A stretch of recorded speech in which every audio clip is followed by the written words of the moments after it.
আসসালামু আলাইকুম সবাইকে। আপনারা কেমন আছেন? জানি আলহামদুলিল্লাহ সবাই ভালো আছেন। তো এই যে আজকে একটা আপনাদেরকে নতুন রেসিপি দিব। কে কে খাইছেন কিনা জানি না, তবে আমি আরও দুবার খাইছি। আপনারা যদি না খান একটু খেয়ে দেখবেন। তবে এই যে আমি শাপলাগুলোকে প্রথম ছোট ছোট করে কাটে করে নিয়েছি। না, বড় শাপলা কাটতে অনেক কষ্ট হয়ে যায়, ওই জন্য ছোট করে নিয়েছি। এই সুন্দর করে পিস পিস করে নিয়েছি। তাতে শাপলাগুলো দিয়ে আজকে আমি ইলিশ মাছের মাথা দিয়ে রান্না করব। মানে এটাতে একটু জাল কম দিতে হবে, কথা হয়েছে এটা। আমরা অনেক কত রকমের তরকারি তো খাই, সবসময় তো আর একই রকমের তরকারি খাইতে ইচ্ছে করে না। নিত্য নতুন তো কোনো কিছু নেই, নিত্য নতুন আমাদের নিজেদেরকে থেকে বানাই নিতে হয়।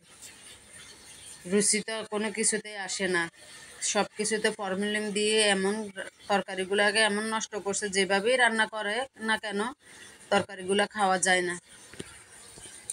মশলার বই মুক্ত করে ডালি দেয় অনেক কাকুরে দেখি, তারপরে মনে হয় তরকারি মজা হয় না। তো এই যে আমি এগুলাতে একটু হালকা, বেশি কিছু দেই নাই, একটু রসুন বাটা দিছি, একটু মরিচের গুঁড়া দিছি, হালকা একটু মরিচের গুঁড়োটা একটু কমাই দিতে হবে, নাহলে শাপলা একটু জাল কম টানে। তবে এই করে যা আমি দেখছি যে এভাবে করে খাবেন আর কি। তো এই যে আপনারা কে কোথায় আছেন? আলহামদুলিল্লাহ জানি সবাই ভালো আছেন, আমি ভালো আছি। তো ভিডিওটা যদি আপুরা মনে হয় না যে আমি এখানে থাকতে পারবো, যদি আমি থাকতে পারি তো থাকলাম, আর নাহলে তো মনে হয় সরে যেতে হবে। আমি আজকে অনেকদিন হয়ে গেছে আমি ভিডিও সারি, আমার ভিডিওগুলো কোনো কিছু উন্নতি দেখতেছি না, কোনো ভিউ নাই, কোনো ফলোয়ার নাই, কোনো কিছু নাই। কি করব কিছু দিশ পাচ্ছি না। তো যেমন মাছগুলো কষানো হয়ে গেছে, এটা এক এক করে নিয়ে ফেললাম।